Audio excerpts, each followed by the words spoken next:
Setiap hari api membakar mereka sebanyak 70,000 kali. Ya Allah. 70,000 kali. Berapa minit, berapa saat sekali tu, kan? Tapi hari akhirat, kita tahu satu hari sana sama nilai hitungan dengan 1000 hari dunia. 1000 alfasanah, 1000 tahun. Satu hari sana 1000 tahun kita. Assalamualaikum warahmatullahi wabarakatuh. Alhamdulillah wassalatu wassalamu ala Rasulillah wa alihi wa sahbihi man nasarahu wa tabi'a walah. Rabbi shrah li sadri wa yassir li amri wa hlul 'uqdatam min lisani yafqahu qawli. Allahumma alhimna marashida umurina wa a'idna min shururi anfusina min sayyiati a'malina. Nawayna at-ta'alluma wa at-ta'lim wa tadhakkura wa at-tadhkir wal naf'a wal intifa' wal ifada wal istifada wal hath 'ala tamassuk bi kitabillah wa sunnati rasulillah wa du'a ila al-huda wa dalata 'ala al-khair ibtigha'a mardatillahi wa qurbihi wa thawabihi wa maghfirati wa ridwani wa husnal khatimah 'inda al-maut wa raf'i darajat fil jannah wa murafaqati sayyidina Muhammadin sallallahu alaihi wa alihi wasallam wa ibtigha'a syafa'ati yawm al-qiyamah 'ala hadhihi an-niyyah wa kulli niyyah salihah syamila khairatid dunya wal akhirah wa ila hadrati sayyidina Muhammadin sallallahu alaihi wa alihi wasallam. Al-Fatihah. A'udzu billahi minasyaitonir rajim. Bismillahirrahmanirrahim. Alhamdulillahi rabbil alamin. Ar-Rahmanir Rahim. Maliki yaumiddin. Iyyaka na'budu wa iyyaka nasta'in. Ihdinas siratal mustaqim. Siratal ladzina an'amta 'alaihim ghairil maghdubi 'alaihim waladdallin. Amin.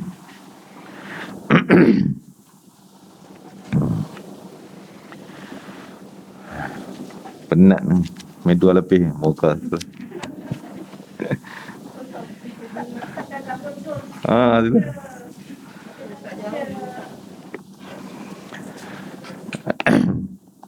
Alhamdulillah, syukur pada Allah Subhanahu Wa Taala. Kita teruskan kuliah kita secara fizikal seperti yang dibenarkan. Alhamdulillah. Mudah-mudahan kita dapat berterusan kuliah-kuliah kita dapat makmur dan masjid kita dapat dipenuhi dengan jemaahnya, dengan kuliahnya, insya-Allah. Tahniah kepada AJK Muslimat ataupun Rawdatul Muslimah Al-Falah atas inisiatif yang meneruskan kuliah kita walaupun dalam PKP online diteruskan dan sangat makmur. Tapi banyak masjid-masjid lain yang bila PKP dia pun PKP juga, kan? Tak ada kuliah. Walau bagaimanapun sikit sebanyak akan memberi kesegaran ilmu kepada kita. Kerana kalau kita ilmu ni perlu dibahasahi ataupun kena panaskan selalu. Macam kita kami pun, ustaz-ustaz pun, kalaulah lama tak mengajar, dia akan banyak benda hilang. Banyak benda ilmu tu hilang. Jadi kena selalu mengajar, selalu berkuliah. Dan begitu juga kita yang belajar pun selalu dengar, selalu baca, selalu, maka akan refresh balik kita punya ilmu. Kalau tidak akan lenyap, akan lupa, akan leka semula. Jadi syukur pada Allah Ta'ala kerana Allah beri taufik kepada tuan-tuan perempuan semua untuk datang ke tempat majlis ilmu ini untuk sama-sama kita menambah ilmu kita dan mencari redha Allah Subhanahu Wa Ta'ala. Tidak ada niat lain kecuali niat kita hanya mencari redha Allah, mengikut sunnah baginda Nabi sallallahu alaihi wasallam, dan juga mudah-mudahan dapat menambah perjalanan kita diperbetulkan sehinggalah ke akhir hayat kita. Amin ya rabbal alamin, dengan husnul khatimah. Dan kita sambung daripada kitab Mendidik Hati Mendekati Ilahi, muka surat 405. Itu yang saya tanda, 405. masih perbincangan tentang alam akhirat.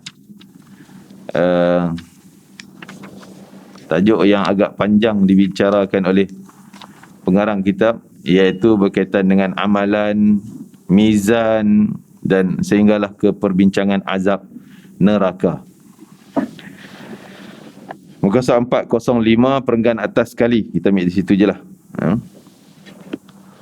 Al-Hasan berkata, setiap hari api membakar mereka sebanyak 70,000 kali. Ya Allah. 70,000 kali. Berapa minit, berapa saat sekali tu, kan? Tapi hari akhirat, kita tahu satu hari sana sama nilai hitungan dengan 1,000 hari dunia. 1,000 alfasanah, 1,000 tahun. Satu hari sana 1,000 tahun kita. Macam kalau kita baru 2021, baru 2 hari lebih sikitnya. Macam mana kita nak menghadapi hari yang panjang penuh dengan azab, na'udzubillah min dzalik. Ini satu ancaman dan satu perkara yang sangat menakutkan dan wajib untuk kita timbulkan perasaan takut. Kita kena timbulkan perasaan takut dengan benda-benda macam ni. Sebab tu kena selalu baca supaya kita rasa, uish, dahsyat, takut, bimbang, semua tu ada. Ya? Kalau tidak ada perasaan itu, bahaya. Jadi orang yang tidak ada perasaan takut, ini yang Nabi kata, Allah takkan kumpul 2 takut dan 2 aman pada seorang. Takkan kumpul 2 takut dan 2 aman pada satu orang. Iaitu kalaulah dia di dunia dulu penuh dengan takut. Takut azab, nak buat ni tak beranilah. Takut nak buat ni, takut kena murka Allah, takut kena azab Allah, benda Allah tak bagi, tak berani. Orang tak nampak pun, orang tak tahu pun, tak berani nak buat. Kira takut dengan hukum Allah. Maka di akhirat nanti dia aman, tak ada perasaan takut. Kalau tak pernah takut, aman di dunia, tak pernah takut. Alah, apa nak takut, buat je lah, kau nampak pun. Alah, apa nak takut. Tak kisah pun. Tak takut pun kalau tinggal benda yang wajib pun tak takut. Buat benda haram pun tak takut. Maka kalau macam tu, nanti jumpalah dengan takut di akhirat nanti. Tu takkan ada. Kalau dia takut dunia, dia takkan takut di akhirat dah. Tak ada 2 takut. Kalau dah aman kat dunia, tak pernah takut, takkan aman di akhirat. Takkan kumpul 2 aman. 70,000 kali kena bakar api neraka. Tak mustahil sebab satu hari itu 24 jam sana macam 1,000 tahun. Setiap kali api membakar mereka, dikatakan kepada mereka, kembalilah kamu. Mereka pun kembali seperti sedia kala. Jadi bila dah terbakar, Allah akan tumbuh balik ni kulit-kulit. Bila terbakar, kalau dunia lah terbakar hangus, mungkin tulang pun hancur.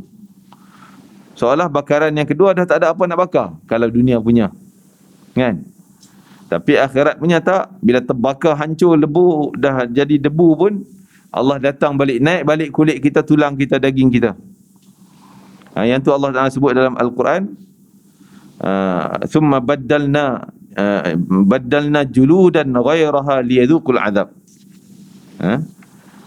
Kullama nadhijat juluduhum baddalnahum juludan ghairaha liyadhuqul azab. Setiap kali dah hangus, hancur dia punya tulang, kulit, daging, tulang, kami ganti balik yang baru. Bukan sakit tadi hilang. Kalau kita mati, kalau boleh hidup daripada mati tu pun, sakit yang tadi dah mungkin hilang dah, kan? Tapi azab ni tidak. Sakit yang tadi, yang hancur tadi, masih ada sakit perasaan sakitnya. Yang baru kena lagi yang kedua, nanti 3 pula, yang kelima, yang ke-10, yang 100, berganda-ganda macam tu. Perasaan sakit akan makin menambah-nambah. Setiap kali api membakar mereka, dikatakan kepada mereka, kembalilah kamu. Mereka pun kembali seperti sedia kala. Kemudian kini renungilah tentang tangisan, jeritan, teriakan penghuni neraka. Allahu Akbar. Kita pernah tengok tak? Pernah dengar tak orang menangis terbakar? Rumah terbakar menangis, kita nak tolong pun tak boleh, apa pun tak boleh, duduk dengar dia teriak aja menangis. Kan? Kalau orang dengar tu fobia. Semalam kan kita hujan lebat, tengok di Shah Alam, Masya Allah, tenggelam rumah. Memang kita sini tak mengalami, kita tak rasa sangat. Tapi kalau kita boleh bayanglah air tu, tunjuk kat anak-anak, kalau air masuk rumah kita, habis sofa tu, meja ni, mari tu habis, nak kena beli lain. Dah kembang habis, rosak, nak kena cuci dengan lumpurnya, dengan apa semua. Lepas tu tandas pula. Jadi kita seolah boleh bayangkan kesusahan orang tu. Yang itu yang patut kita bayangkan. Bila kita baca macam ni, kalau kita bayangkan kita kena terbakar macam ni, menangis teriak, tak ada siapa nak boleh tolong, tak ada tempat nak lari, tak ada tempat nak lari, nak selamatkan diri. Mereka mengalami perkara itu ketika pertama kali dimasukkan ke dalam neraka. Rasulullah SAW bersabda, ketika itu didatangkan Jahannam yang memiliki 70,000 kendali, dan setiap kendali dijaga oleh 70,000 malaikat. InsyaAllah. Dan malaikat ni penjaga neraka, bukan malaikat penjaga syurga. Malaikat bertugas dalam syurga manis, mesra, baik. Assalamun alaikum bima sabartum. Nak masuk syurga, macam kita pergi hotel 5 bintang. Ya, selamat datang cik, kat beg sana, seronok kita. Malaikat neraka tak ada, sentiasa dengan azab, termasuklah Zabbaniyah dan malaikat yang lain-lain yang sangat bengis. Nabi tengok pun tak pernah senyum. Nah, Nabi tengok malaikat malaikat penjaga neraka tak pernah senyum, muka bengis. Malik tu, malaikat Malik tu, nama Malik, penjaga, ketua warden nerakanya, kan? Tak pernah senyum, mukanya bengis walaupun berdepan dengan Rasulullah SAW. Anas meriwayatkan bahawa Rasulullah SAW bersabda, Allah mengirimkan tangisan kepada para penghuni neraka. Mereka lantas menangis hingga habis air mata mereka. Kemudian mereka menangis darah, keluar air mata darah pula, sehingga wajah mereka nampak seperti aliran sungai. Darah mengalir. Kalau diletakkan perahu di situ, nescaya perahu itu akan hanyut. Kalau diizinkan dalam tangisan itu, mereka menjerit, berteriak, mengeluh, nescaya mereka terasa lega. Akan tetapi hal itu tidak dapat dilakukan. Nangis teriak macam mana pun tak lega. Kan? Takkan rasa aman daripada azab tu.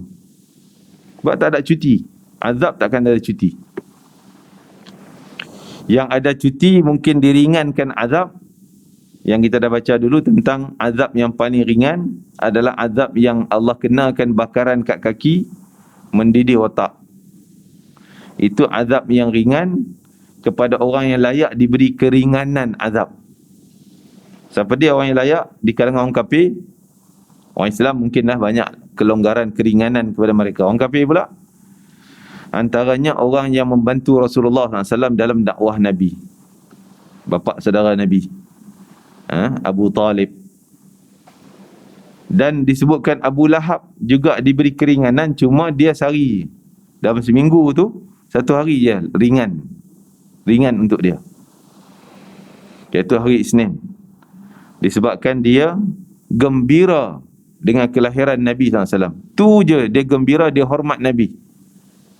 Sejak Nabi dah mula bawa agama baru, terus hantam dan maki dan bermusuh. Pun Allah mikira tu, Allah balas balik jasa dia dengan Nabi. Kata para ulama, kalaulah si Abu Lahab yang mati kafir, yang Allah cerca dalam Quran, hina dalam Quran, pun Allah bagi manfaat kerana dia berkhidmat dengan Nabi, gembira dengan Nabi waktu kali tu je, waktu budak-budak, waktu zaman kanak-kanak je. Kan? Takkanlah kita yang beriman sepenuhnya dengan Rasulullah SAW gembira dengan kelahiran Nabi, Maulidur Rasul. Kita baca sirah Nabi, berdamping dengan sejarah Nabi, ambil tahu hal Nabi SAW, tak ada manfaat. Takkan tak ada manfaat? Abu Lahab pun ada manfaat dia. Takkan kita tak ada manfaat, tak ada faedah? Buat lagi dapat dosa pula. Buat Maulid Rasul masuk neraka. Apa ni? Kita Maulid Rasul bukan buat maksiat pun. Kita nak ingat sejarah Nabi, baca salawat Nabi, nak kenang balik, kan? Agak-agak kita lebih dekat ke lebih jauh kalau kita banyak mengenang kisah dia. Seperti kalau mak ayah kita sibuk kerja memanglah tak pernah ingat, birthday dia pun mungkin lupa.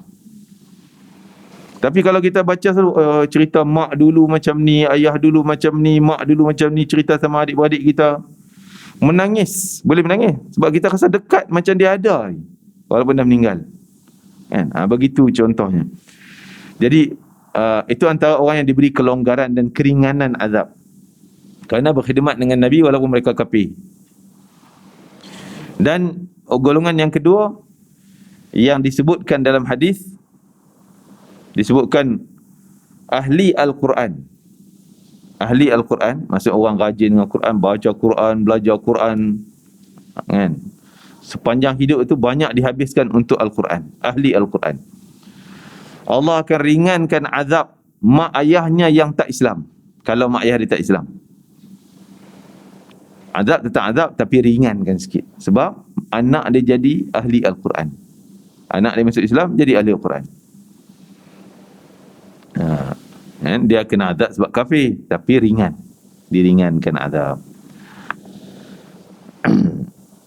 Masya Allah. Tu untungnya mereka yang berkhidmat untuk Nabi SAW. Walaupun kita zaman kita boleh tak khidmat untuk Nabi lagi banyak peluang. Khidmat untuk sunnah Nabi, untuk ilmu Nabi, untuk dakwah Nabi dan sebagainya. Diringankan. Akan tetapi hal itu tidak dapat mereka lakukan. Muhammad bin Ka'ab berkata bahawa penghuni neraka mempunyai 5 permohonan.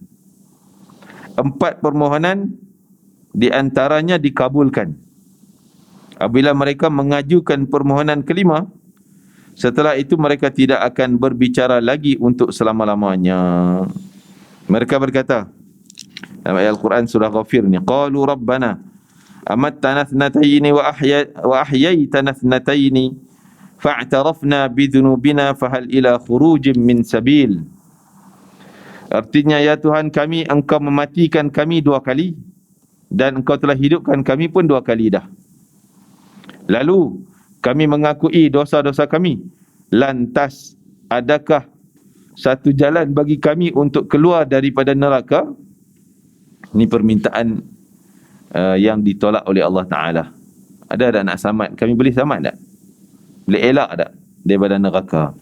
Dzalikum bi'annahu idza du'iya Allah wahdahu kafartum wa in yushrak bihi tu'minu fal hukmu lillahil aliyyil kabir. Artinya yang demikian itu adalah kerana apabila Allah saja yang disembah, kamu menjadi kafir, dan kamu percaya bila Allah dipersekutukan, disyirikkan. Oleh kerana itu, keputusan sekarang ini adalah pada Allah yang maha tinggi lagi maha besar. Maksudnya mereka minta untuk selamat. Allah kata tak, dulu kami suruh engkau sembah, engkau pergi syirik, kan? Kamu percaya dengan syirik kamu, dengan sembahan benda lain. Fal hukmu lillah, serah hukum Allah pada Allah. Maka mereka berkata, wa anzirin nasa ma ya'tihimul azab. Maksudnya, dan berikanlah peringatan kepada manusia terhadap hari yang pada waktu itu datang azab kepada mereka. Maka berkatalah orang-orang yang zalim, ya Tuhan kami, beri tangguhlah kami, yakni kembalilah kami ke dunia walaupun dalam waktu yang sedikit. Nescaya kami akan mematuhi seruan engkau dan akan mengikuti rasul-rasul. Kepada mereka dikatakan, Allah jawab balik, bukankah kamu telah bersumpah dahulu di dunia bahawa sekali-kali kamu tidak akan binasa? Ni kata-kata orang yang musyrik. Mereka bersumpah dengan apa mereka sembah ni betul, kami takkan kena azab. Kan? Takkan dia orang kata, takkanlah Bilal bin Abi Rabah, Ammar bin Yasir, Abdullah bin, ini semua golongan yang dipandang hina oleh masyarakat kebanyakan di Mekah. Dipandang hina sebab mereka ni bekas hamba, orang bawahan yang pernah kena siksa dan sebagainya. Kalau dia orang ni masuk syurga, kami lagi tinggi syurga daripada dia orang. Patutnya dia orang ni dalam neraka je, sebab dia tak ada duit, hidup susah, hidup kena siksa, layak neraka je dia orang ni. Tu dia bersumpah dengan kejayaan, seolah dia orang ni orang berjaya. Orang musyrik ni bila mati ni minta balik ke dunia bila? Dia bukan tunggu Nuh neraka baru nak minta, tak. Semasa mati tu minta nak kembali ke dunia. Sebab waktu tu dah ada keputusan nak neraka, Allah nak campak dalam neraka ke dalam syurga. Dah nampak dah terbayang dah. Setiap orang yang mati ni dia nampak jalan ke depan dia nak pergi ke mana. Allah tunjukkan, screenkan dekat dia.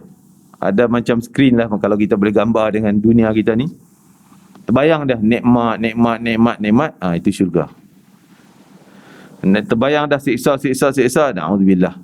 Itu yang Allah sebut pada Fir'aun dalam surah Ghafir. Lepas tu Allah bentangkan kepada dia azab yang bakal dia kena dalam neraka. Sehari 2 kali Allah tunjuk ke dia. Ni engkau nanti kena bakal kat sini, engkau nanti kena siksa macam ni. Waktu tu, sekarang ni dia belum neraka, sebenar-benar neraka. Baru dia alam barzakh, kan? Alam barzakh bukanlah neraka yang sebenar. Tapi dah tunjuk engkau nanti kena yang ni, kan? Insya-Allah. Jadi dia orang minta kembali ke dunia walaupun sekejap je. Bagi masa sekejap. Apa dia orang nak buat sekejap ni? Nak minta balik ke dunia, sekejap minta baik Allah, lepas tu matilah kami. Cukup lah. Nak buat apa? Sebab dia nampak nilai sebut, sesaat sebut pun dah pahala besar. Apa dia? La ilaha illallah. Balik kami ke dunia, kami nak sebut la ilaha illallah. Okey, cukup, matilah. 1 saat mana cukup. Kan? Kerana mereka nampak nilai la ilaha illallah. Dulu dalam bab mizan kita dah cerita tentang Allah selamatkan seseorang dengan hanya satu kataan la ilaha illallah. Ketika di mizan, la ilaha illallah ni banyak jalan untuk menyelamatkan orang. Terutama di mizan, bila dihitunglah dosa dia lebih berat daripada pahala, dosa lebih banyak daripada pahala. Ketika tu mungkin Allah ni dengan rahmatnya nak menyelamatkan orang ni, Allah perintah malaikat supaya letakkan la ilaha illallah. Satu kali perkataan cukup, 1 kali je letak la ilaha illallah di situ. Maka malaikat pun tulis macam satu kertas, macam mana rupa kita tak tahulah, tapi satu kertas yang ada la ilaha illallah, letak satu cacing amalan, terus amalannya jadi berat dan ringan, terus dosanya terampun.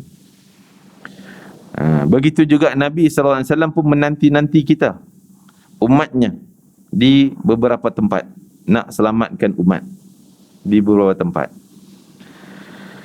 Antaranya adalah di mizan. Di mizan juga Nabi tunggu. Ni umat aku ni tunggu apa kes ni, nak tengok nak menang lah, nak keputusan hakim ni kan. Keputusan hakim Allah Ta'ala nak menang, nak bagi berjaya ke gagal. Maka ketika tu bila nampak keputusannya seolah macam dosa lebih banyak daripada pahala, maka ketika tu Nabi guna kekuatan, kemampuan syafaatnya. Kalau orang tu layak, dapat syafaat Nabi. Yang ni yang Nabi sebut, syafaati li ashabil kabair, syafaatku aku akan bagi juga kepada umat-umatku yang terlibat dengan dosa besar. Sampai macam tu Nabi nak selamatkan. Kan? Kalau gitu untunglah kita sekarang buat dosa je lah Ustaz, apa nak takut? Nabi selamatkan kita. Kita tak tahu kita ni layak dah dapat. Kalau layak dapat, selamat, alhamdulillah. Macam mana nak tahu? Tak tahu, mati masuk kubur baru tahu. Sekarang kita tak boleh nak Nabi dah, saya selamat, saya mesti dapat syafaat Nabi punya. Belum tentu. Belum tahu. Kan? Dia ambil kira sampai kita mati, masuk kubur, baru tahu kita ni orang layak dapat syafaat Nabi. Nabi akan bantu. Maka Nabi akan tulis minta satu salawat, nilai satu salawat dia Allah letak kat situ. Terus berat timbangan pahala, hilang timbangan dosanya, terampun oleh Allah Ta'ala.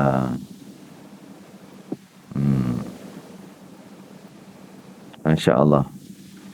Itu yang kita kadang-kadang orang salah faham. Kita kalau Nabi boleh bagi pada orang dosa besar, tak apalah kita buat dosa, apa nak kisah kan? Jangan fikir macam tu. Itu ta'rif yang salah, pemahaman yang salah. Ingat pada hadis tu Nabi sebut min ummati, aku bagi syafaat kepada orang terlibat dosa besar di kalangan umatku. Tentu tu kita layak ke tak nak masuk umat Nabi ni? Ada orang yang hidup zaman Nabi tapi tak layak masuk jadi umat Nabi. Masuk zaman Nabi itu bukanlah sahabat, tapi zaman umat Nabi macam kita-kita juga, tapi mungkin tak layak. Seperti dalam hadis lain Nabi sebut, di haud aku tiba-tiba aku nampak sekumpulan umatku dengan tanda dia sebagai umat. Macam mana tanda? Cahaya muka, cahaya kesan wuduk. Nabi kenal. Nak masuk, malaikat sekat. Oh, tak boleh masuk. Berambus dari sini. Nabi dari jauh, ya malaikat, wahai malaikat, itu umat aku, kenapa nak halau? Malaikat kata, Allah tak izinkan kerana mereka lakukan sesuatu yang hilang kelayakan jadi umat engkau. Dah tak layak. Nah, ini takut kita tak boleh dabit dada sekarang. Aku umat Nabi Muhammad. Ya, mungkin dapat, mungkin tak juga, kita pun tak tahu. Yang penting kita berusaha untuk dapat kelayakan kita jadi umat Nabi Muhammad sallallahu alaihi wasallam. Macam mana nak dapat syafaat Nabi sallallahu alaihi wasallam sedangkan dia tak pernah kenal Nabi. Sebut Nabi pun tak pernah. Salawat pun tak nak. Orang sebut Muhammad, dia diam je. Sedangkan Nabi kata, celakalah, wail bagi orang yang dengar nama aku tapi dia tak salawat. Macam ni nak dapat syafaat Nabi sallallahu alaihi wasallam. Jangan. Allahu Akbar. Mereka mohon lagi, minta awalam nu'ammirkum ma yatadhakkaru fihi man tadhakkar wa ja'akumun nadhir fadhuqu fama lidh-dhalimin min nasir. Allah menjawab, minta apa? Minta nak balik dunia. Allah jawab, apakah kami tidak memanjangkan umur? Tak cukupkah umur yang kami bagi pada engkau? 60 tahun tak cukup? 50 tahun tak cukup? 40 tak cukup? Tak sempat 40 tahun, 30 tahun nak sebut la ilaha illallah. Tak sempat. Ni sergahan. Tak cukup dulu. Ni nak minta satu saat. Yang 40, 30 tahun, 40 tahun, 50 tahun kau tak sempat nak sebut la ilaha illallah. Takkan satu saat kau nak sebut la ilaha illallah? Seolah macam tu Allah cerca balik. Kan? Halang balik permintaan dia orang tu.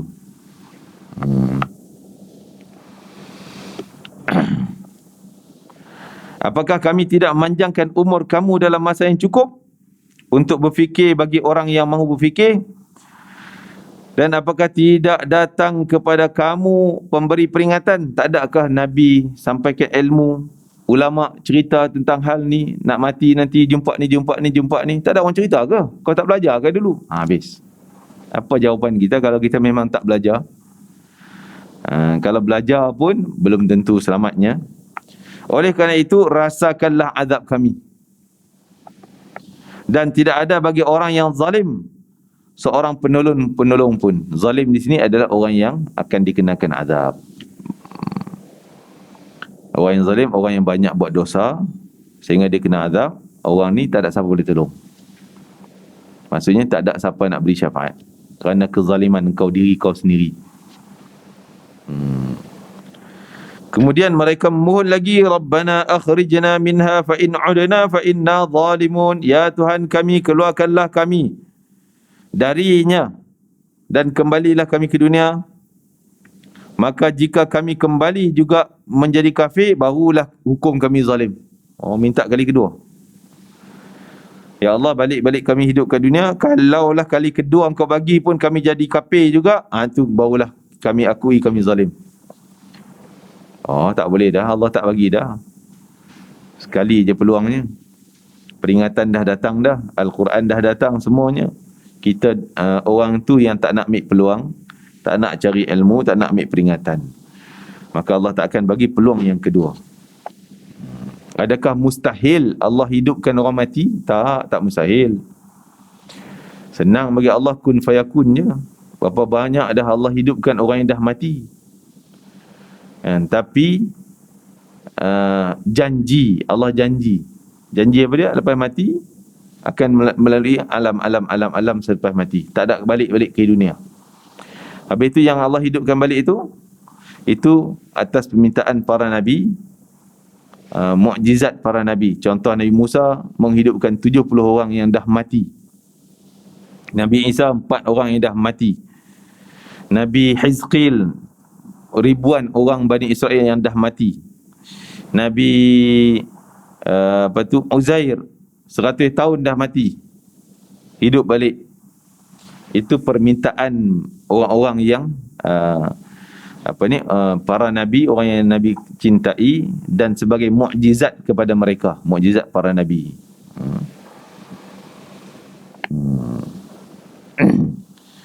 Kemudian mereka mohon, setelah itu mereka tidak berkata lagi untuk selamanya. Dah minta kali pertama tak dapat, minta kali kedua Allah tolak, mintaan kali ketiga tolak, tak, dah 4-5 kali, 5 kali, diamlah mereka. Setelah itu mereka tidak berkata lagi untuk selamanya. Itulah siksaan yang sangat pedih. Malik bin Anas radhiyallahu anhu berkata bahawa tentang firman Allah Ta'ala, sawa'un alaina ajazi'na am sabarna ma lana min mahis. Sama saja bagi kita apakah kita mengeluh atau bersabar. Masuk ahli neraka ni. Ni cakap ahli neraka. Dia kata sama je lah, kita nak mengadu, minta, mengeluh, tolong. Tak minta pun kena siksa macam tu juga. Minta pun sama je siksaan. Allah takkan kurang, Allah takkan ringankan. Tak payah duk minta-minta lah, tak payah duk merayu-rayu apa dah. Allah tak terima lagi dah. Dalam neraka dah. Rayuan kat dunia boleh Allah terima. Zaid bin Aslam berkata mereka bersabar selama 100 tahun.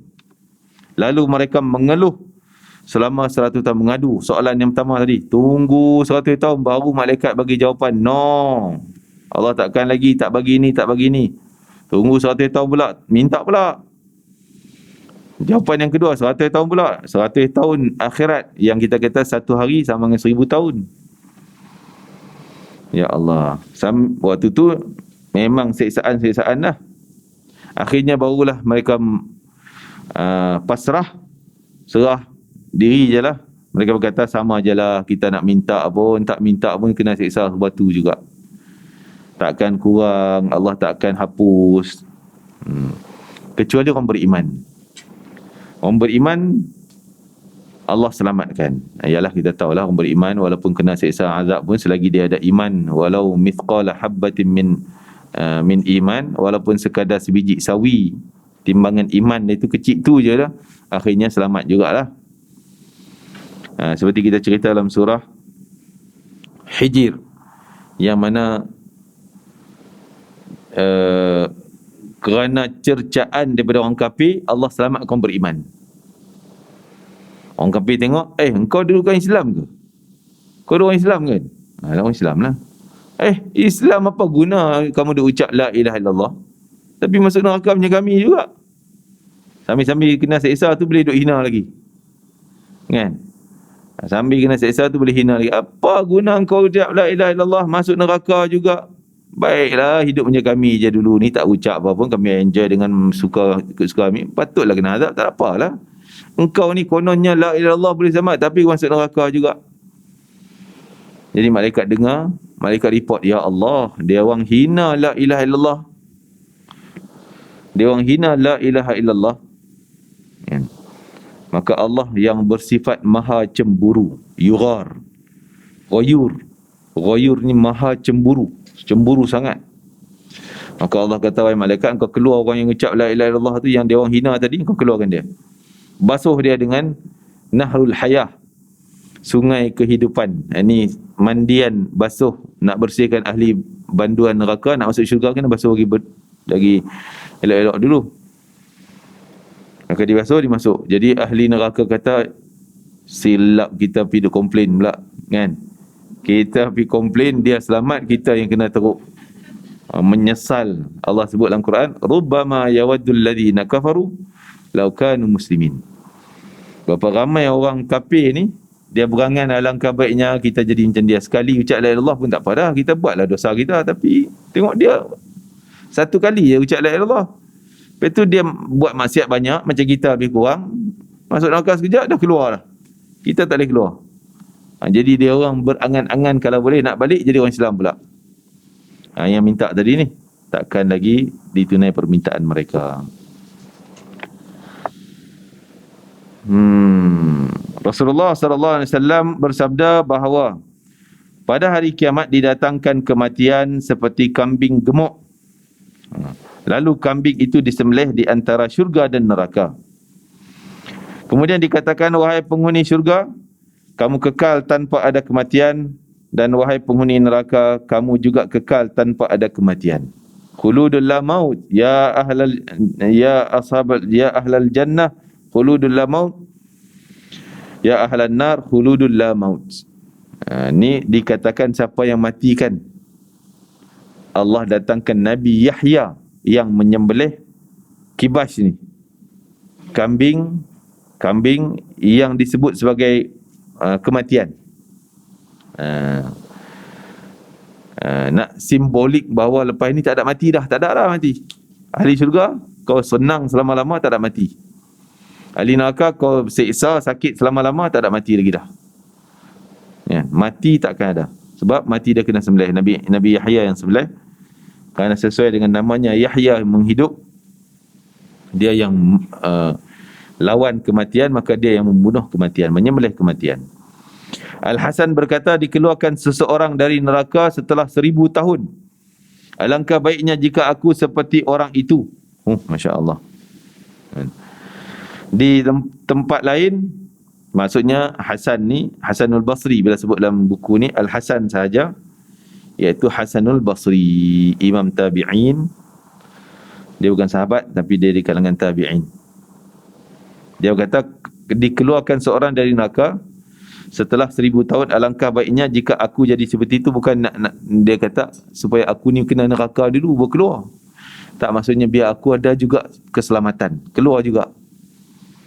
Maksudnya para ulama kita ni, ulama besar ni, dia tak mendabik dada aku tak ada syurga, aku takkan masuk neraka punya, kan? Aku ahli syurga, ahli baik. Dia tak pernah. Malah mereka sentiasa bimbang, macam mana nanti aku kena siksa, takut akulah tu kena. Sayyidina Umar Khattab kata apa? Kalaulah semua penduduk dunia ni masuk syurga, seorang je masuk neraka, mungkin akulah tu yang seorang tu. Sayyidina Umar cakap macam tu. Kalau semua penduduk dunia ni masuk neraka semua, seorang je masuk syurga, aku harap akulah tu. Dia ada khauf dan tamak, ada takut dan ada mengharap. Kena ada kita. Harap-haraplah bimbangnya dengan amalan kita buat ni tak cukup, banyak lagi silapnya, banyak salahnya, tak Allah terima ke tidak pun tak tahulah. Tapi ya Allah, haraplah engkau terima. Harap tu kena ada. Sama kata, kalau semua ahli syurga satu neraka, tah aku tu. Aku takut aku yang dekat situ. Kalau syurga pula, mungkin aku harap akulah masuk syurga tu. InsyaAllah. Jadi hilang kita daripada takabur, dabik dada. Dabik dada, aku baik dah, aku selamat dah, tak ada kena azab lagi dah, selamat. Dan masih mengharap rahmat Allah.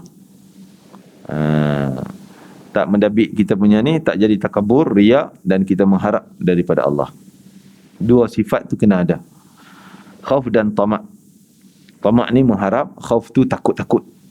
Takut tak terima, takut tak banyak kita buat, kan?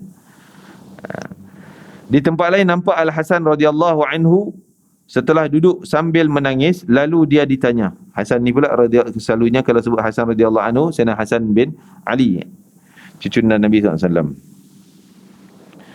Mungkin itu. Sedang duduk sambil menangis, lalu ditanya, mengapakah anda menangis? Dia menjawab, saya takut kalau dia melemparkan saya ke dalam neraka. Dia, yakni Allah, melemparkan saya dalam neraka. Dan dia tak peduli. Tak peduli dengan aku, rayuan aku, permintaan aku. Dia campak guna, aku takut sangat. Sampai menangis dia fikir hal tu. Sedangkan dia orang ni orang mulia, sahabat Nabi, ulama dan sebagainya. Sayyidina Abu Bakar Siddiq juga macam tu. Bila masuk dia tengok burung terbang bebas, kan, dapat makanan balik, bagi keluar cari dapat makanan, petang balik sarang dia.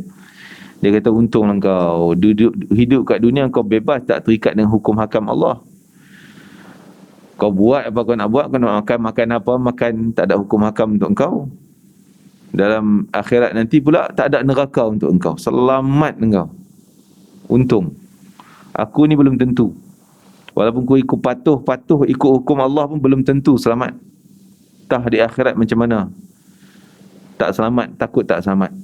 Menangis dia mengenang tengok iktibar daripada burung tadi ni. Jadi itulah orang yang beriman, dia tengok apa benda pun dia teringat akhirat Allah, aku nanti macam mana, pandang, kan? Semua tengok, terbayang alam akhiratnya. Inilah orang yang tidak lupa dengan alam akhirat. Orang yang tak lupa. Kita banyak lupa. Seronok nak beli, ingat akhirat tu Allah. Seminggu sekali datang kuliah baru teringat akhirat. Kalau sini lupa, tak ingat langsung lah. Punya seronok, makan, PKP pula, mak pula pandai masak, isteri pandai masak pula, oh sedap nak makan tu, lepas ni makan tu, lepas ni makan tu. Fikir makan je. Tak ingat akhirat nanti nak kena ni, Allah nak hisap ni sebiji nasi ni. Tanya dari mana kau dapat, ke mana kau buat nanti dah dapat tenaga jadi ibadah ke tidak. Tak fikir, seronok makannya. Tak ingat akhirat. Para ulama tak sempat nak ingat. Sehingga ada seorang ulama, saya lupa nama dia, bila orang buat jamuan, panggil dia datang baca doa, orang dah hidang semua, dia tengok makanan dia menangis. Tengok ada macam contoh kalau kita nasi lah, lauk apa semua, dia menangis. Orang kata kenapa menangis, tak sedap ke, tak boleh makan ke apa? Tak, dia kata berapa orang yang terkorban, berapa orang yang susah ni nak jadikan nasi ni. Daripada susah membajak tanah, tanam beras itu, berpeluh berbanting tengah panas, kan? Mungkin dengan lintahnya, orang kampung nak masuk pergi, kena lintah lagi, ular apa semua ni, kena sakit. Nak dapatkan padi pula, upi kilang pula, berapa banyak orang terlibat, penat nak sediakan untuk aku, senang nyet masuk mulut, kan? Nikmat yang aku dapat ni tak terlepas daripada persoalan Allah Ta'ala. Allah akan tanya, dari mana kau dapat, ke mana kau belanjakan, ke mana kau guna, macam mana kau gunakan. Menangis dia fikir akhirat nanti Allah nak tanya, aku nak jawab macam mana ni. Aku senang sangat dapat, orang lain susah-susah nak dapat. Masya-Allah. Begitulah para ulama kita sentiasa fikir tentang ahwal akhirat, sehingga mereka bila mati selamat. Tak ada perasaan takut, tak ada ancaman azab, selamat-selamat. Masya-Allah. Tadi ini garis, dia menjawab, saya takut tadi. Dia inilah garis besar tentang bahagian-bahagian siksaan di dalam neraka Jahannam, serta perincian kesusahan, kesedihan dan penyesalannya yang tiada akhir. Akan tetapi perkara yang sangat besar bagi mereka, di samping memperoleh siksaan pedih, adalah penyesalan akan kehilangan kenikmatan syurga serta pertemuan dengan Allah dan keredaannya. Menyesal di akhirat satu siksaan. Menyesal satu siksaan, seperti Allah cerita tentang Uqbah bin Abi Mu'id yang murtad. Dia dah Islam, syahadah depan Nabi. Tiba-tiba dia diancam oleh kawan-kawan yang sebisnes dengan dia, Abu Jahal dan seangkatan, datang, kalau kau tak ludah muka Muhammad, kau takkan dapat balik engkau punya saham-saham share-share tu. Bisnes kau tak dapat, kami takkan bagi, sebab kau dah Islam. Dia pun susah hati fikir macam mana tak dapat duit nanti, fikir duit dia. Okeylah, okey, sanggup pergi ludah, cari Nabi, ludah muka Nabi. Berdepan, tuih ludah. Tak cakap banyak, pum ludah terus. Allah tak izin lah. Elio si kafir kena muka Nabi yang mulia. Allah datang angin taufan laju, zoom. Terus balik Elio tadi kena muka dia balik. Keluar pum kena muka dia balik. Tapi yang kena tu walaupun Elio, panasnya dan terbakar. Terbakar muka dia. Pedih. Dia Allah gambarkan dalam surah Furqan tentang kisah dia menyesal. Yauma ya'addu zalimu ala yadayh. Orang zalim tu, si Uqbah bin Abi Mu'aid, ketika hari akhirat dia gigit makan tangannya. Kerana tu baru menyesal. Tu baru menyesal, bukan siksa neraka gitu. Tu baru menyesal. Menyesal apa? Dia kata ya laitani takhadtu ma'ar rasuli sabila. Celakanya aku. Dulu aku dah kawan dengan Rasul dah. Dah ikut jalan Rasul Muhammad, Nabi Muhammad.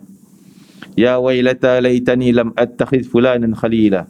Alangkah baiknya kalau aku tak ikut si celaka tu, si Abu Jahal. Tak patah balik kepada kekafiran. Dia menyesal sambil makan tangan dia. Allah tumbuh balik makan gigit. Itu belum siksaan neraka. Itu baru menyesal dia. Baru rasa menyesal. Begitu siksaan menyesal ni adalah satu siksaan.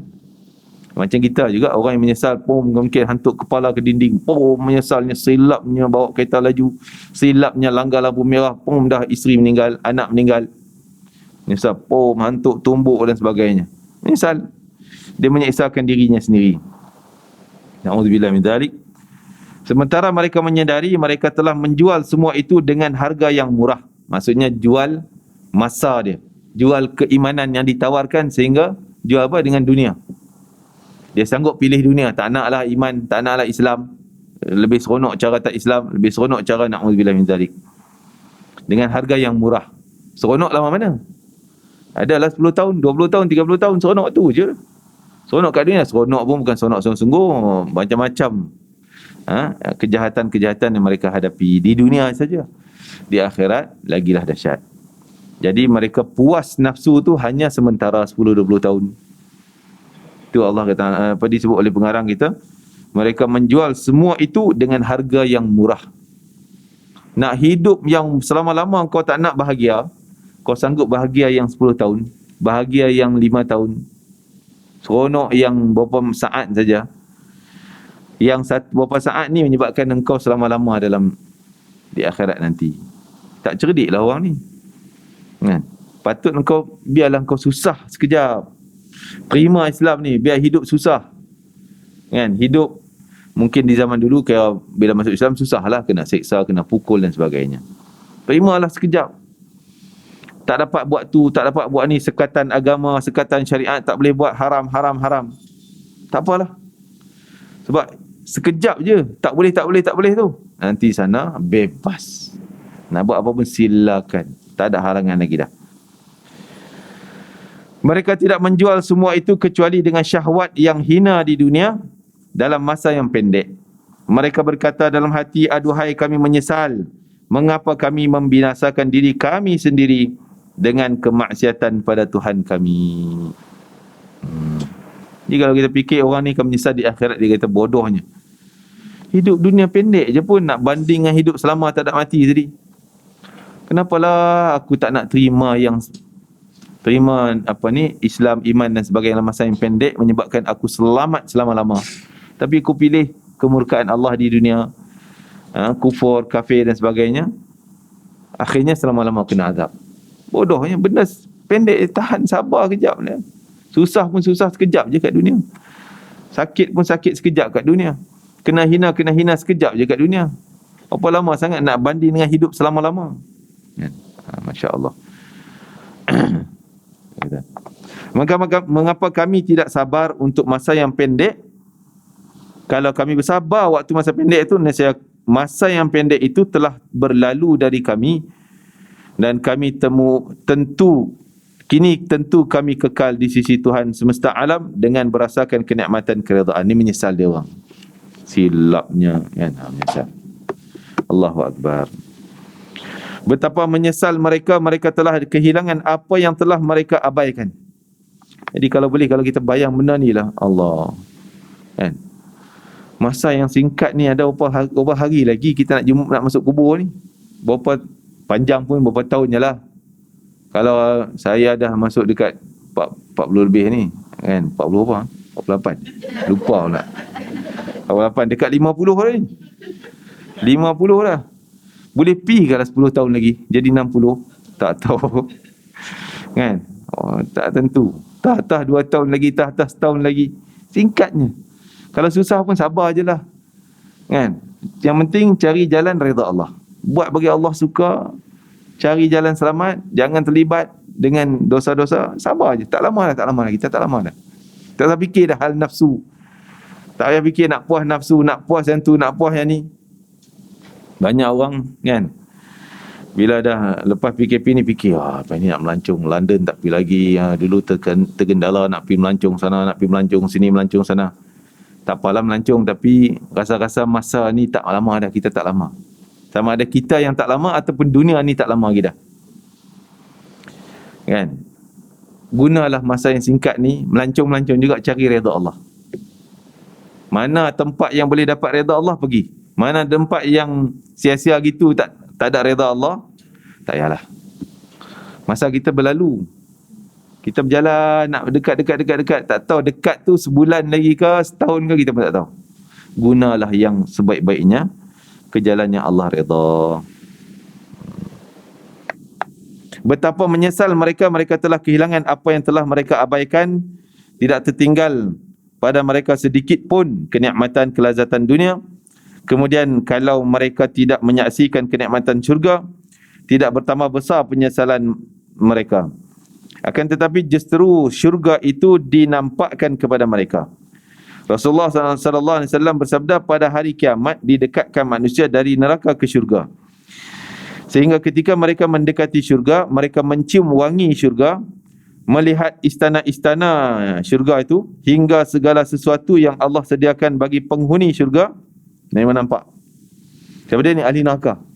Dapat bau, nampak dia orang seronok, berhappy dalam syurga. Seperti Allah cerita dalam surah Araf. Sampai dia beri dialog dengan ahli syurga. Ahli syurga, tolonglah campak sikit air buangan kamu tu. Air kencing pun tak apa. Kan? Air kencing ke air kamu ludah-ludahan masuk longkang tu, bagilah kami, dahaga ni nak minum. Minta air, minta makanan. Ahli syurga jawab balik, qalu innallaha harramahuma 'alal kafirin. Allah haramkan segala dari kami ni untuk kamu orang kafir. Allah haram. Kencing kami, kalau ada kencing lah, memang tak ada kencing. Kalau ada kencing peluh kami pun kamu tak layak makan, tak layak minum. Kan, memang tak ada lah buangan busuk, tak ada daripada kita ahli syurga. Ahli syurga tak ada benda tu. Dia makan tak kencing, tak berak. Kan? Tapi bukan satu kan, kalau kita dunia mati makan tak buang kan. Sakit. Tapi di syurga tak, semuanya keluar melalui peluh yang jadi wangi, takkan busuk. Allahu Akbar. Di situ mereka ingin dipalingkan darinya kerana tidak memiliki bahagian. Maksudnya Allah saja tayang supaya mereka lagi teruk kena siksaan. Kan orang yang tak dapat, bila tengok orang makan, dia tak dapat makan, tengok kawan tu makan sedap, minyak, dia tak dapat. Lagi sakit, lagi terseksa. Begitulah mereka kena seksa, tak ada minum, tak nak tengok ya syurga, minum, makan, bernikmat, segala-gala nikmat. Lagi teruk dia orang ni. Saja Allah nak buat macam tu supaya lagi terseksa ahli neraka. Itu sebahagian daripada seksaan mereka. Sehingga mereka lari, tak nak tengok lah. Baik tak tengok pun tak apa. Dah tengok pun tak dapat, lagi teruk seksaan.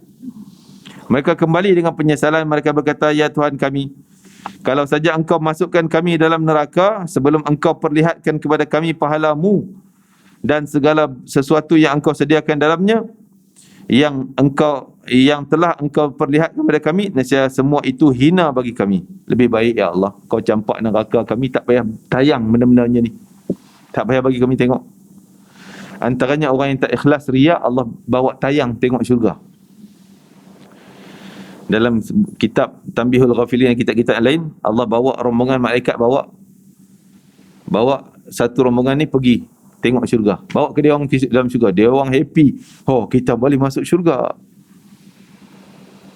Bila sampai dekat pintu syurga, polis roadblock kat situ, tahan, tak boleh. Malaikat tahan, tak boleh datang. Balik, halau. Kami diperintah untuk datang masuk syurga. Tak layak. Kau balik. Maka mereka menangis, komplain, ya Allah, kenapa ni engkau perintah kami masuk syurga tapi malaikat tak bagi masuk? Jadi Allah kata, taat dia orang tu, suruh patah balik. Maksudnya jangan masuk syurga, dihumban balik ke dalam siksaan dan kegawatan kehidupan mahsyar tu. Kenapa? Kerana dulu engkau juga buat kat aku macam tu, kata Allah. Engkau dulu buat kat aku macam tu. Engkau pamerkan amalan kau baik, tapi bukan kerana aku. Kau tak ikhlas. Riak, nak tunjuk kat orang, nak mendapat ini, dapat itu, bukan kerana aku. Maka hari ni aku pun tunjuk kat engkau. Inilah syurga, tapi kau tak boleh masuk. Terseksa dia orang. Dah tadi happy dah kan, seronok nak masuk dah. Tiba-tiba tak boleh masuk. Rupanya Allah tayang je, tunjuk kat dia, supaya mereka lebih kena siksaan. Sebab mereka amalannya tidak ikhlas. Na'udzubillah min dzalik. Allah menja'alna minal mukhlisin. Dan Allah jadikan kita di kalangan orang yang sangat ikhlas dalam setiap amalan yang kita lakukan. Amin ya rabbal alamin. Allahu akbar. Allah lantas menjawab, dengan cara itu aku ingin ketika kamu menyedari berbagai kebesaran yang telah kamu nampakkan kepadaku dulu, kat dunia dulu, dan ketika kamu bertemu dengan orang lain, kamu menemui mereka dengan merendahkan diri.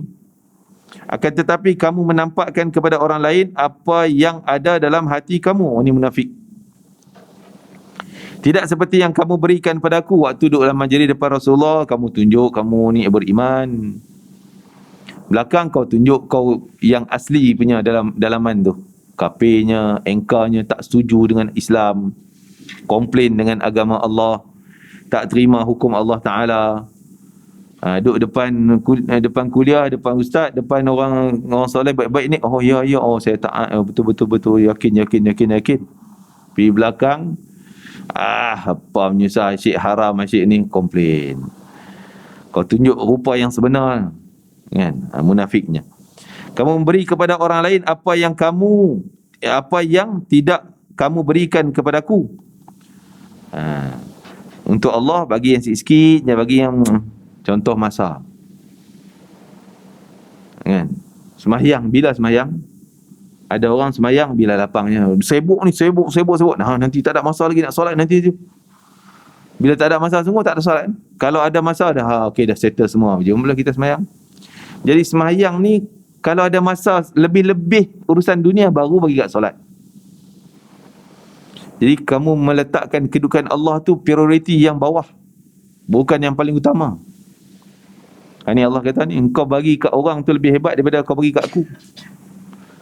Patut letaklah prioriti yang paling utama. Dah masuk, nanti sibuk macam mana pun, stop. Ni dulu, sembahyang dulu, utamakan Allah. Jadi nak tahu Allah mengutamakan kita di akhirat atau Allah mengelupakan kita di akhirat, tengok sikap kita lah.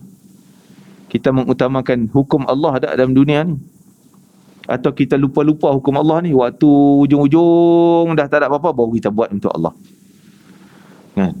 Jangan macam tu. Begitu juga harta benda.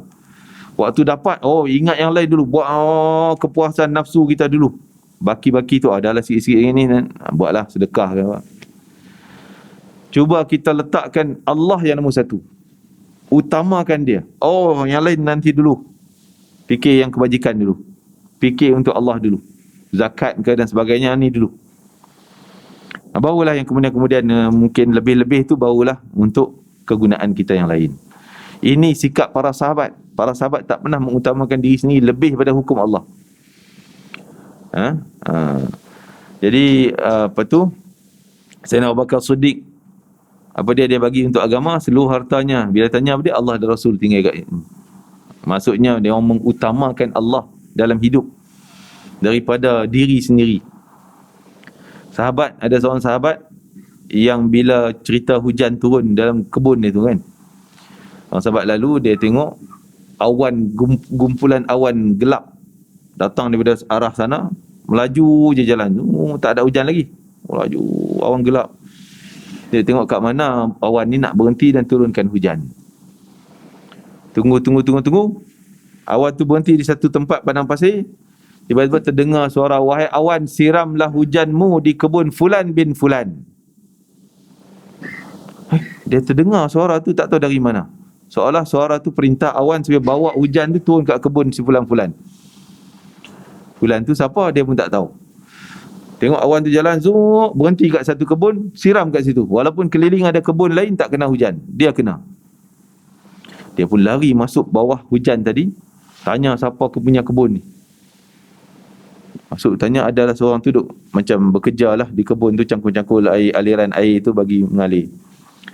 Tanya, wahai fulan, kamu nama siapa? Kenapa awal terus tanya nama? Ada apa nak tanya nama? Tak, dia baru cerita tadi duduk sana tadi nampak awan, dengar suara supaya awan ni siram hujan di kebun fulan bin fulan. Dia kata, akulah tu nama tu. Engkau tuan kebun ni? Aku tuan kebun ni. Nama aku, nama dia lah tu. Maka dia tanya, kenapa? Apa kebaikan yang kau buat sehingga Allah perintah segala alam ni untuk khidmat pada kebun kau, khidmat pada harta kau, khidmat pada diri kau, bagi jadi kebun ni dapat air, dapat buah yang subur dan sebagainya. Dia kata, wallahu alam, dia pun tak tahu. Semua tak dabit dia. Kalau kita tu, see my leg, aku hebat ni, aku pandai, aku gini, kan? Dia kata, tak ada apa keistimewaan aku, tapi cuma yang biasa aku buat, bila kebun aku dah ada hasil buah, aku akan buat 3 longgok. Longgok yang pertama yang paling baik, yang itu aku letak kat masjid Nabi. Kurma tandan yang paling cantik aku letak kat masjid Nabi, sedekah. Longgok tandan yang kedua untuk family aku makan dan aku jual. Yang ketiga tu jual dapat hasil. Mungkin ini sebab, dia kata, inilah sebabnya Allah gerakkan alam ni untuk jayakan engkau punya pekerjaan, mudahkan urusan engkau. Masya Allah. Kerana dia fikirkan, letakkan urusan Allah tu nombor 1. Masya Allah. Sikit lagi kita habiskan ni. Dan dengan tambah lagi, kita berhenti tadi. Akan tapi kamu memberikan kepada orang lain apa yang tidak kamu berikan pada aku. Kamu mengagungkan orang lain tapi tidak mengagungkan aku. Orang lain bukan main lagi engkau punya ni persembahan engkau, perbuatan engkau yang baik, tapi untuk aku lebih kurang. Kamu meninggalkan orang lain untuk orang lain apa yang tidak kamu tinggalkan untukku. Kita mati tinggal apa? Harta untuk siapa? Fikir untuk anak ni, untuk kebajikan ni, baguslah. Tapi ada fikir untuk Allah, untuk kebajikan, untuk agama Allah. Ada pembahagian yang kita dah peruntuk sebelum kita mati. Fikir hal tu. Allah kata, kau tinggal harta untuk orang lain, untuk aku tak ada. Kau tak tinggal apa pun. Bajikan aku mana? Bajikan anak bukan banyak lagi kau bagi. Bukan bajikan suami kau, isteri kau bukan banyak lagi kau bagi. Kat aku mana? Allah Maha Cemburu.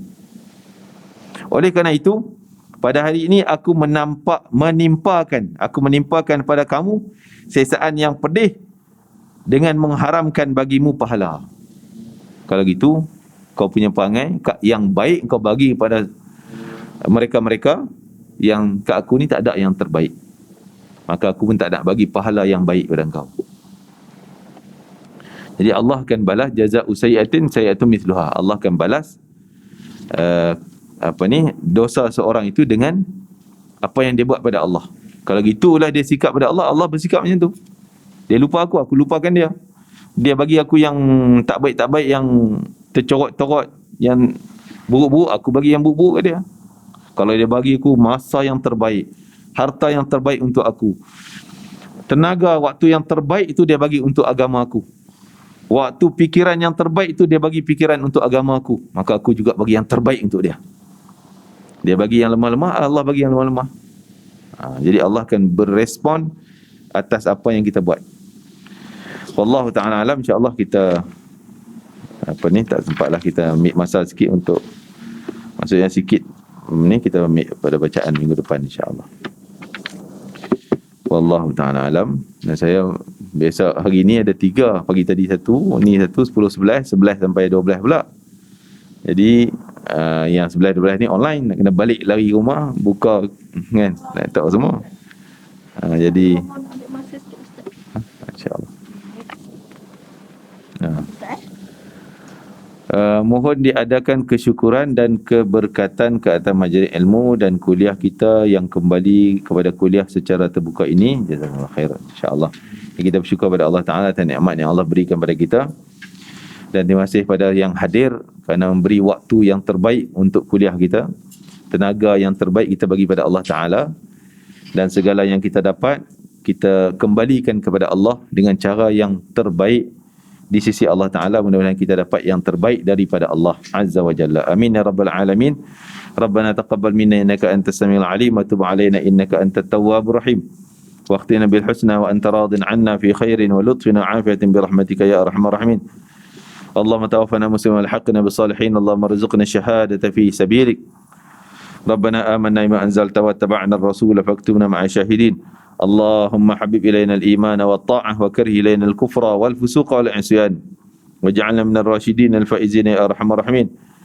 Allahumma anzil rahmata wal barakata wan ni'mata wan nusrata 'alaina wa 'ala ummati sayyidina Muhammadin sallallahu alaihi wa alihi wasallam. Allahumma hdina wa hdi ummati sayyidina Muhammad wa waffiqna wa iyyahum ila siratikal mustaqim. Allahumma ighfir lana wa li ummati sayyidina Muhammad. Allahumma arhamna warham ummati sayyidina Muhammadin sallallahu alaihi wasallam bi jahi sayyidina Muhammadin sallallahu alaihi wa alihi wasallam. Allahumma dfa' 'anna warfa' 'anna wasrif 'anna al-bala' wal waba' wal adha wal adhiyat wal baliyat wal mu'dhiyin wal ashrar min khalqi ya rabbal alamin. Allahumma dfa' 'anna wa 'anil muslimin al-adha wal bala' wal waba' wal amrad wal asqam wal huru' wal fitan wal mihan wal zulma wal jawra wal jadwa wal qahta wa jami' anwa'il fitan ma dhahara minha wa batan برحمتك يا أرحم الراحمين. اللهم يا أول الأولين يا آخر الآخرين يا ذا القوة المتين يا راحم المساكين يا أرحم الراحمين. أنجز لنا رحمة من عندك نسعد في الدنيا والآخرة وتقضينا كل حياة فيما وللمسلمين أجمعين. وصلى الله على سيدنا محمد وعلى آله وصحبه وسلم. الحمد لله رب العالمين. تقبل الله منكم. منكم تقبل يا